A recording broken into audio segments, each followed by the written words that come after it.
प्रशांत काय सांगतील काय बाजू गेट तिकडे रे. अरे उघडाय तुम्हाला माहिती आहे का कुठे ते प्रशांत काय बाजू तुझी काय उघड आहे का रे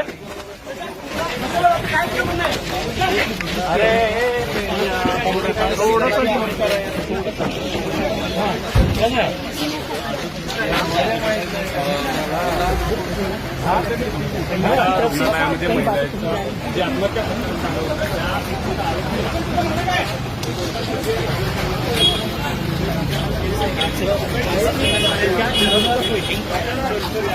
आज पोलिसांनी प्रशांत बनकरला अटक केली होती. काही वेळातच प्रशांत बनकरला आता